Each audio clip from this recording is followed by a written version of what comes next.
I want to just kick off our second panel. This is our tech investment panel.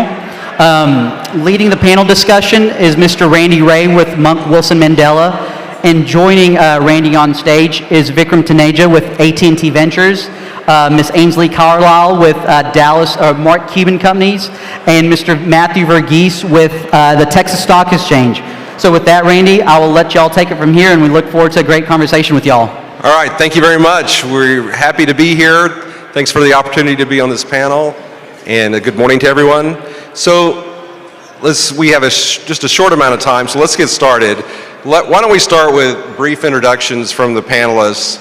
So we'll just go down the road. Just tell us a little bit about your background, your current role, and kind of your top-level, high-level view of tech innovation and investing, especially from a DFW perspective. So, Vikram? Sure. Yeah, thanks for having me. Vikram Taneja, I lead AT&T Ventures. So I've been with AT&T for about 10 years. It was initially doing tech investments related to big data, as we called it back then. I took over M&A for the media and sports business when we acquired Time Warner. And then in the last several years, we had inherited basically Time Warner Ventures. We had the AT&T investment portfolio along with the DirecTV investment portfolio. So we put all that under one hood and sort of relaunched AT&T Ventures, call it 2023 early. I've been doing investments since then. These are going to be in areas that promote connectivity, improve our network offering for our customers, and other adjacent areas for AT&T. So prior to this, I was doing venture and was an investment banker at JP Morgan for a long time, and prior to that, technology consulting, startup work, kind of always has been my passion. So here we are. I think in terms of the question around tech innovation in Dallas and investing, we've seen a lot of interesting trends emerge, certainly since COVID. Valuations, kind of rising. You had AI come in and kind of as valuations starting to reset, almost create a new wave of investment, which has been great, and a lot of new product offerings. With Dallas specifically, I think from my vantage point in the last 10 years or so, there's always been kind of a small vocal community of tech investors and startup community that's been kind of close-knit, but events like this, events like Venture Dallas, I think have been great to kind of promote that community, bring in further exposure to the area. I think it's pretty regular now that we see startups coming from the Bay Area, from Austin, from the East Coast to Dallas to meet with the large enterprise customers that are here, and then seeing those companies be more welcoming, finding ways to partner, finding ways to invest, I think has just encouraged that ecosystem to grow. So it's been interesting to see over the last several years. That's great. Ainsley, you want to talk about yourself? No?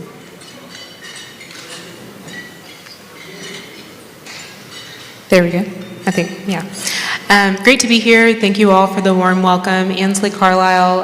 My background is in environmental engineering, but for the last 4 years, I've been at Mark Cuban's family office here in Dallas.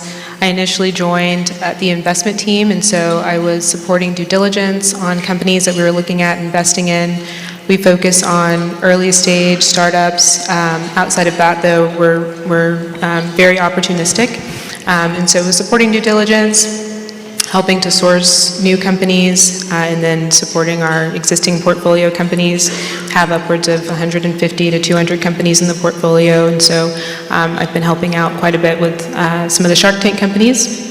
And then about 9 months ago, I started working on a small project that we have been incubating within the office, looking to bring transparent pricing and efficiency to health insurance. And so haven't talked about it that much publicly, and so I'll keep it kind of high level.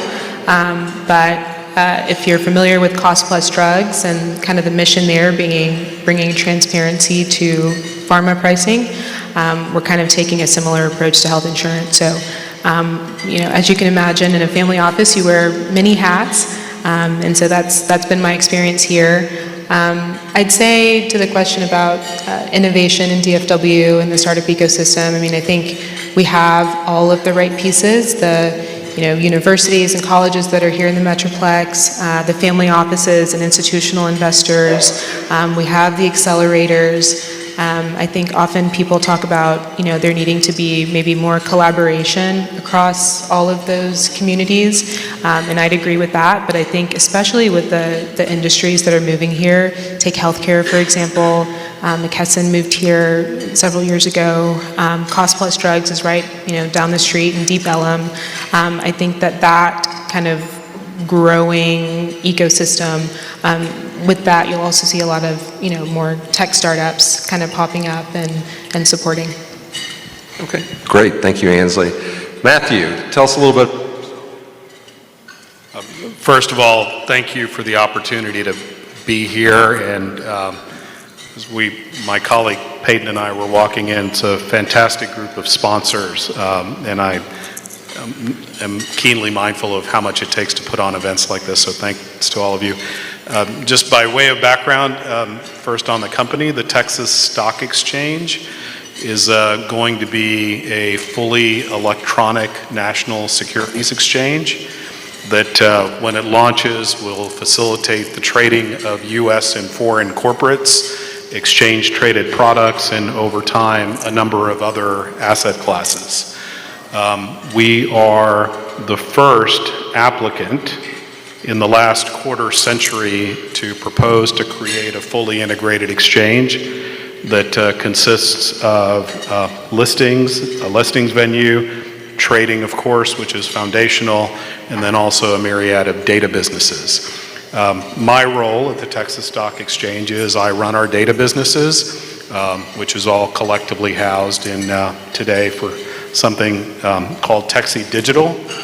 But that includes our index products business and a number of other software service in market intelligence and a number of other areas. Just a bit of timeline. I am a reformed investment banker who is now a new Dallas resident.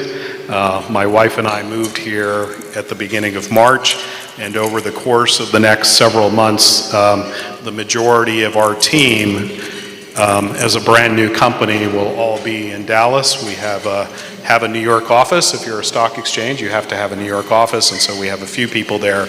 But Dallas is home, and it's headquartered, and on Monday we just moved into our new offices, which will be our home for 2 years until we select the site of the Texas Market Center and move into that space when it's built out sometime in late 2027. Just to calibrate some timelines, the SEC has published our application.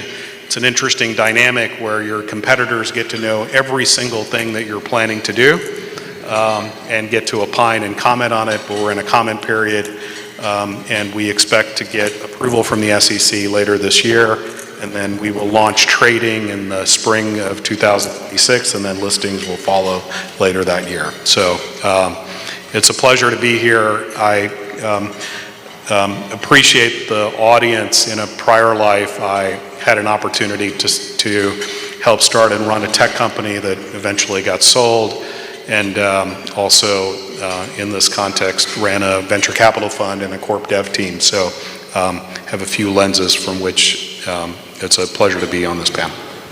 Thank you, Matthew. Each of you, I'm sorry, get this right.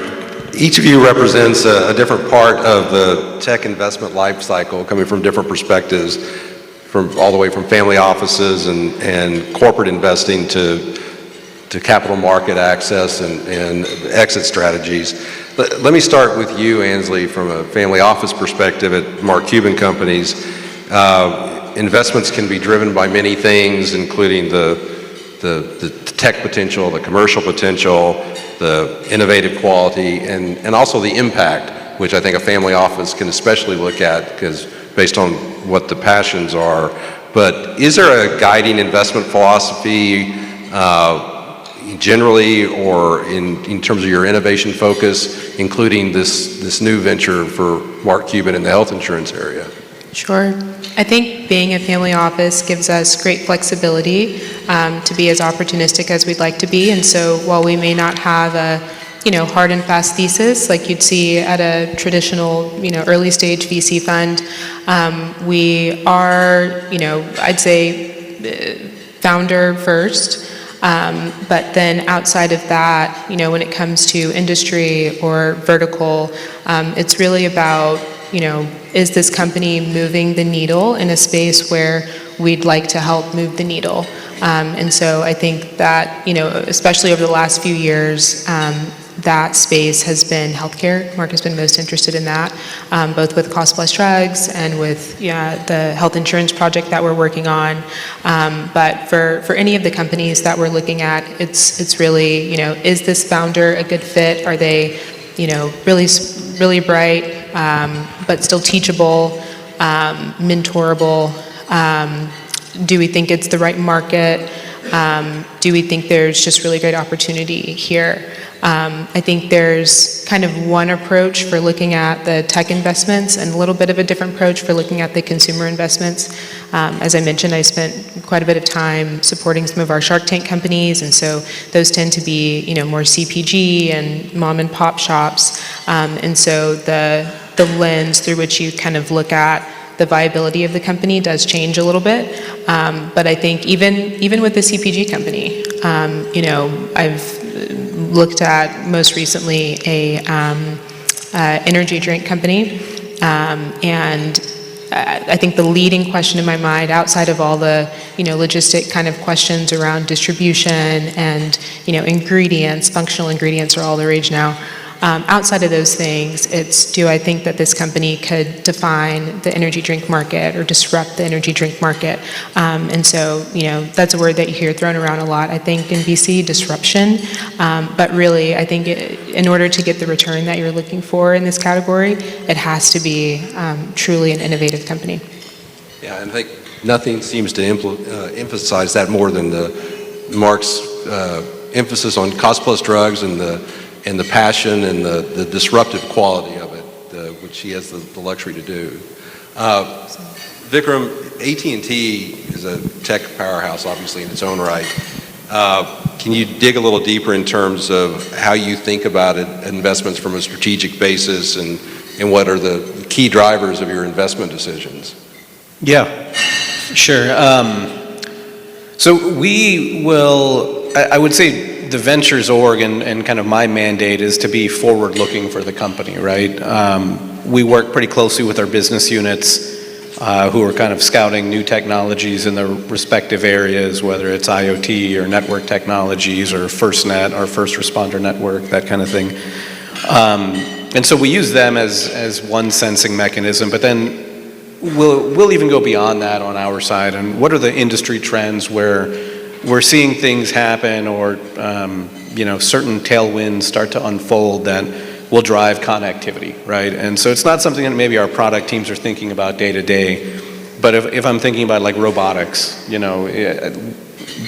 that's another wave of connected devices, right? Is how I think about it. And so, broadly speaking, I'm looking at companies that are either driving traffic onto our network or making our network faster, more secure, more efficient. And so that's going to take me down a few different paths of, okay, AR, VR, right? If you're on if augmented reality becomes, more pervasive, if the Vision Pro had taken off, for example, or if the Meta glasses start to become more connectivity dependent, that's another device that's on the network. It's not just your phone, right? And so that's a category we would look at and say, who's the leader? Do we think there's any interesting technologies that we want to be funding or participating in? On the flip side, things that make our network better, or cybersecurity offerings that help to make traffic move more securely, we'll look at as well. So from a stage standpoint, we're usually in this Series A, Series B is where we would look. So to your point, we're not always, we're not going to be kind of at the seed level for very many deals. There might be a few, but we're dominantly going to be looking at companies where there's a product, there's a team, and we think that there's some commercial angle. Maybe not on day one, but down the line. And if so, that's where we like to invest. Well, it certainly sounds like a big part of that is kind of the leading edge of what's happening and how it relates to AT&T and innovation. Yeah, for sure. And like I said, with the business unit teams, they're great at finding new companies and surfacing them. And so we've kind of got a little bit of an engine going both from an external standpoint and where investment dollars and trends are going, but then also internally, what are they looking at, what are they seeing, and surfacing those to us. Great synergies. Matthew, so obviously with Texas Stock Exchange, which new for Texas and very exciting, you're building the infrastructure for, you know, a national securities exchange here in Dallas, for companies to raise capital and to, you know, to scale up their operations. Where do you see your role in supporting tech innovation through this capital market lens? We had the benefit of getting these questions in advance, so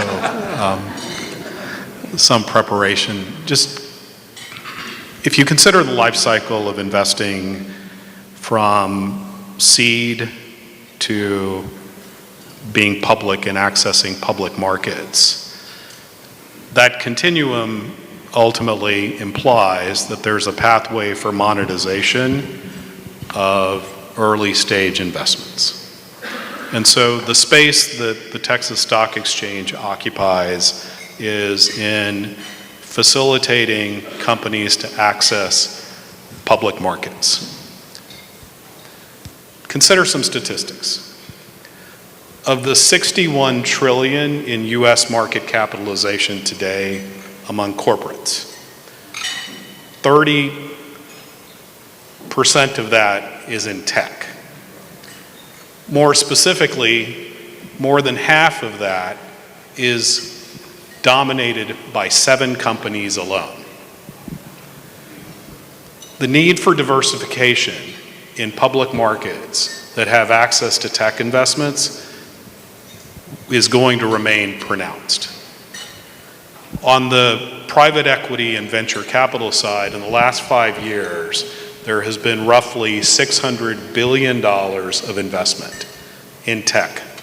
Whether that is entirely accurate or understated depends on the source that you're using. We believe it's understated, depending on what you want to count as tech.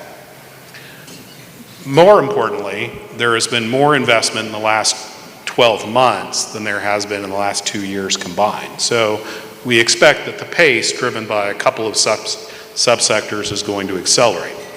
So what does that suggest? The quagmire today of the holding periods in portfolio companies, in the portfolios of private equity firms that need a pathway to monetization, whether it is complicated by the credit markets, whether it is complicated by a shifting landscape of rules to become a public company or its cost, those attributes in the long run, for us to have a viable and robust tech environment, needs to have a pathway for monetization. Our role is to broadly support that, and more importantly, in the last quarter century, you have seen a 40% decline in the number of public companies. 40%. That has been fueled in part by the growth of private equity and other funding sources, but its implications are that for you as individual investors, for pension funds, for retirees, access to fantastic investment opportunities are declining. And so we believe our role, broadly, is to facilitate access to public markets, to do so with objective roles, and tech, given its dominance in the overall capitalization of US equity markets and globally, is going to be a centerpiece of that at the Texas Stock Exchange. Thank you. That's, yeah, it's very interesting, you know, the changes in the last 25 years in terms of access to public markets being an actual exit strategy has been profound. And, you know, to be able to try to look at changing that dynamic and creating opportunities, and given the amount of tech investment, and almost every company can probably be classified as some kind of tech investment today, can really change the landscape. If you talk about tech innovation, I think everybody probably more than constantly barraged today talking about AI and what that means for probably every company and just civilization in general. It's obviously one of the most talked about technologies today, and I assume that it impacts what each of you are doing and seeing in slightly different ways. Matthew, from your perspective with the digital products for Texas Stock Exchange, how does AI factor into your platform? And I know you talked about the billions of transactions that stock exchanges have to process on just a daily basis. What kind of innovation are you seeing in how data is processed and how fintechs plug into exchanges and how AI factors into that? We have the benefit of starting with a blank sheet of paper. And the reason I mention that is how foundational that is as an attribute in the integration from inception of the use of AI. Let's give you some state of the art. When you went onto the Schwab or Merrill website or whatever it was, Robinhood, and entered an order to buy something before the market opened during the day or right before it closed, that order made its way to one of 200 different execution venues that exist in U.S. markets today. The current pace and speed at which such a transaction is executed at an exchange platform, the current state of the art is 25 microseconds. So in 25 millionth of a second, we take a message and process it. That allows for what are on a daily basis billions of messages to flow through exchange systems, get evaluated, and get handled. So from an AI standpoint, there are three dimensions in our lens, at least three, but I'll name three. One is just volume. It is impractical to look at, not process. We know how to deal with the processing. But to look at and do pattern detection, including of anomalies in that volume of transactions in the time frames in which you can then respond to and do something with. So volumetric is one aspect of our AI interest. The second is trends in trading that are occurring within seconds of each other at multiple execution venues throughout the United States that are potentially anomalous, that need some escalation to be dealt with. And then thirdly is in AI, over time, there will be a pervasive use of agents to handle all manner of things. And so from our vantage point at Techsy Digital and the exchange at large, it's those three areas plus several others that are of interest. Interesting. Vikram, for AT&T Ventures, is AI part of a standalone investment thesis in terms of the companies you're looking at, or is it just tied to the broader scope of innovation in the areas you're focused on? Yeah, it's a good question, and it's obviously evolved, I think, over time. 3 years ago or so, or when we start, you have the sort of chat GPT moments, and people are seeing these things, and training is becoming a big issue, and model sizes are growing, and it's going to invade different parts of companies and create new use cases. But at the time, it was sort of like AI broadly categorized, right? And I agree. At one point, it was just sort of a vertical. Let's go invest in AI, but nobody knew where is this going to go? What's the right use case or implementation for it? Or what that meant. Or what that meant, exactly. But we just had to go do it. So, as the landscape has opened up and it's become much more tactical around, hey, there's some areas where it makes sense to deploy AI in this manner on day one. You think about customer care, customer service operations, you think about fleet. There's a lot of areas where you can use the data flows that are coming in to be able to optimize how you run your business. And so you see that, and those startups have raised a lot of capital and have been widely deployed, kind of at the enterprise level. I think at this point, it's safe to say that AI is more of a horizontal, right? It touches on so many of the startups and so many of the categories that we work with in terms of how they develop their solution, and then how it kind of folds out into a broader enterprise use case that it's not something that I'm looking at on a pipeline and saying, hey, I have this much AI exposure, because you can't quantify it anymore. It's in every company in some form or fashion. So, we look at it. We know there are areas that we want more exposure. We know video, for example, is one that video data, you think about all the cameras that are kind of streaming at all times and how much data they're spitting out. It doesn't make any sense to take that payload, push it into the cloud, do your analytics, come back down, stream, and try to have anything in terms of like a real-time insight, right? To be able to generate any type of inference on the video that's happening. It should be happening either on device or on the edge, right? At the edge of the network. And so that's a category that we look at, and that's probably the closest thing to sort of a vertical, where when I look at the edge of the network and what types of use cases need low latency and high bandwidth, that's a category that we want to be looking at. And it could be a lot of different things. It could be robotics, it could be video analytics, it could be connected drones. So those are spaces that we would look at. And if I were to say, thinking about where does AI play in the investment thesis, I mean, it plays into all of the startups, many of the startups, I should say, that we work with. But then if there was a category, it's that category around edge of the network use cases that fall within that AI category. It does seem that, tech innovation moves at such great speeds to begin with the advent and the prevalence of AI. It just seems like that pace is going to increase exponentially.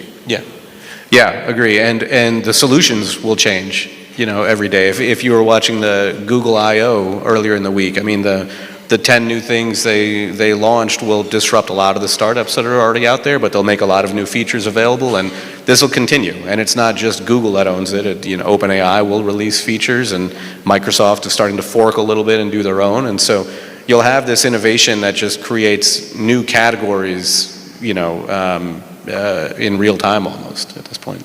Thank you. Ansley, to the extent you can talk about your new health insurance product or project and the innovation there, where does AI or data-driven intelligence fit into whatever disruption Mark wants to do with health insurance? Of course. And I'll start by saying I think, AI has been a focus for Mark for many years. In fact, the Mark Cuban Foundation, the focus of that is AI boot camps, which is a national program supported by several sponsors that goes into schools and helps teach underprivileged students about AI. One of our most recent Shark Tank investments was in a company called Essay, that's ESAI, that helps students to write their college essays. But it's absolutely playing a role in what we're doing with healthcare. So oftentimes claims data is stored in machine-readable files, MRFs, and those files are, as you can imagine, you can't just click open a PDF and look at all the claims data in there. And so we have an ML engineer on our team within this project that uses AI to parse through that data and get an understanding of what insurance companies are paying for different procedures. Outside of that, as a team, we've talked about using agents in order to help with care navigation. And so if any of you all are familiar with, and to be honest, I never read our company's plan document, but if you've ever read through your employer's plan document, it's an incredibly long document with a lot of health and insurance lingo. But if you have a question about your health benefits, you right now are probably either going to that document or asking someone within your company who is then going into that document to answer your question. And so we've talked about building, agents to do that work for us, building chatbots to do that work for us. And then I'd say beyond that, I mean, obviously there are lots of companies out there that are already tackling some of these issues. And so, whether that's, again, on the pricing side or, companies that are building products for employers that are self-funded, like what we're building, to help, understand your employees, risk profile, for assessing risk as a self-funded employer. And so lots of different ways to use AI within healthcare, especially with what we're doing. Just the innovation to help each of us understand exactly what our health insurance plan does Absolutely. would be remarkable. Moving on to the next question. And I'll ask each of you to go take this in turn, what do each of you see as the sharpest edge of tech innovation right now, and where are you personally placing your focus or your bets? Let's start at the end with Matthew.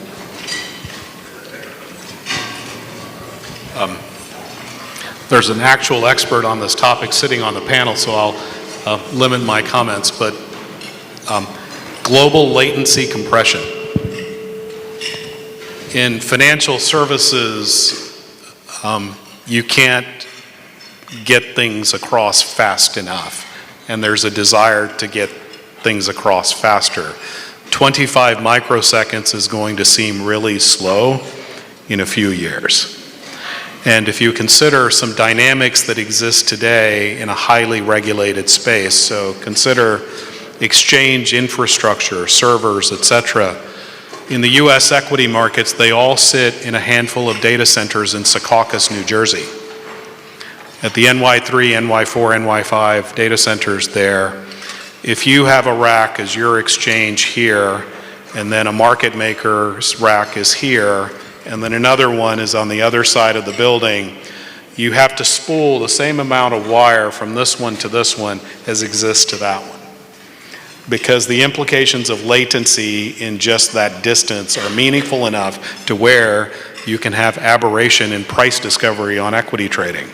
And so, at the end of the day, if you are trying to rebalance an index fund and you're a couple of microseconds different in your awareness of price aberrations in one of the weighted equities of an ETF, you can arb that. And so latency compression globally in financial services is the big issue for us. I think for us, as you've heard, we're kind of looking at innovation through a healthcare lens right now. And so I think, as you look at the changes that are coming, just think legislatively, changes to Medicare, Medicaid, I think that, there are a lot of employers that are just looking for savings, across their health plans. I think there will be a lot of disruption to come just to kind of this legacy, unsexy system that is American healthcare, including pharmacy. As I mentioned, with the other question around AI, I think care navigation, it'll be interesting to watch how AI kind of disrupts that, and some of the companies that are coming out just helping with folks who are, maybe not with an employer or self-insured, helping them understand what their benefits are under, whether that's COBRA or whatever they have, I think will be really interesting to watch. Vikram? I think from our perspective, it's AI related, and we touched on it a little bit a moment ago, but I think as training costs have come down and model sizes are getting smaller and more specific and custom, you get to a point where you can start to unlock new use cases that maybe wouldn't have made sense, a year, 2 years ago. And I think when we think about AI, people kind of just sort of say, let's use AI for X or Y, and it's hard for people to wrap their minds around what am I using it for beyond like a chatbot before, asking for a recipe or plan my itinerary. And so the next phase of use cases, we think, will start to take more of a physical shape. And so this whole physical AI category is one that we've been looking at, and how robots interface with other robots and devices and can train themselves on a model that's built for, physical infrastructure. Joints moving, for example, robots looking at how another robot picks up something and learning. You couldn't do that with, sort of classical, like large LLM from 2023, right? But it's all evolving now. And so when you start to look at where those get deployed and demand for that, I think there's an opportunity there, I guess I'll say. So we look at that as one category. We look at different implementations for inference as you start to see, I say hardware that's specialized for inference start to get into market. You start to open the realm of, what other things can we be using this for beyond just a chatbot? Yeah, and it almost, we start talking about robotics, it, harkens back to, days of reading Asimov and laws of robotics, and it's real now. It's not science fiction any longer. Yeah. I mean, a lot of the videos that you see are highly produced and things like that, but you see what Elon's doing with Optimus, and there's 6 or 7 other kind of leading startups that are doing similar things. You look at some of the manufacturing that's happening in China, where a lot of the actuators and joints and things like that are machined.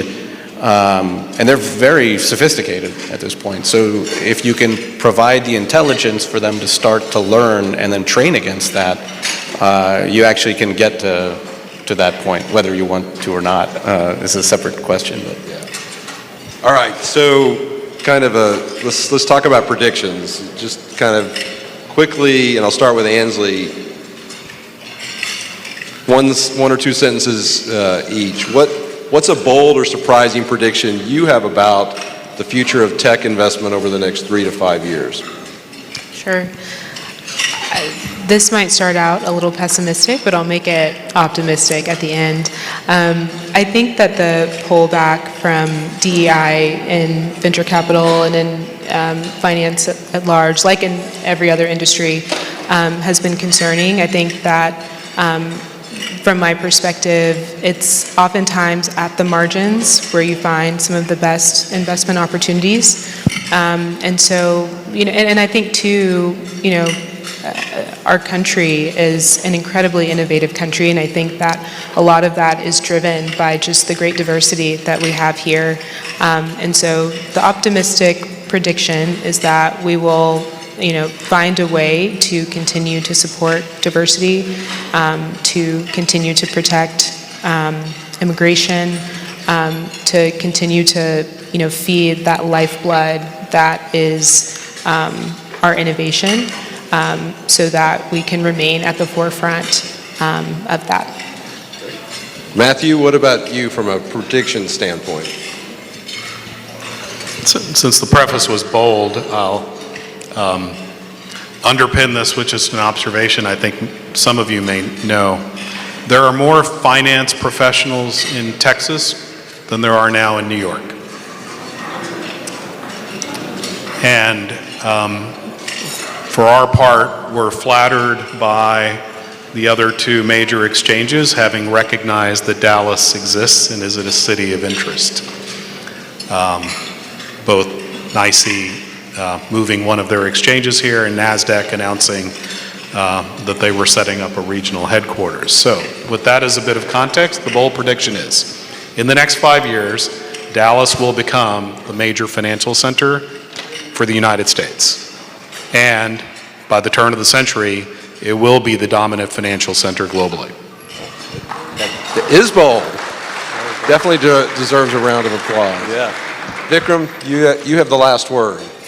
Okay, a lot of pressure. I think in 5 years might not be the right horizon. It might be a 10-year horizon, but I'm going to go back to the physical AI theme and robotics and humanoids and where that goes. And I'm going to say in 5 years, humanoid robots will be widely deployed in manufacturing settings, and in 10 years, they'll be in the hotel.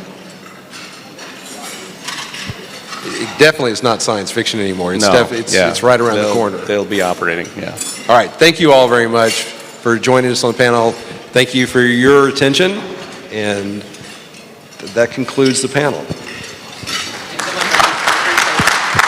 Thank you all so very much. I know our attendees, I enjoyed hearing from each of you because y'all represent very diverse sectors that are so important to the DFW Metroplex. So thank you, Randy, for taking your time out. You're a great moderator. Look forward to engaging with you. But we'd love to just grab a quick pic of you, Randy, and our panelists. And thank y'all again for being here. Look forward to staying in touch.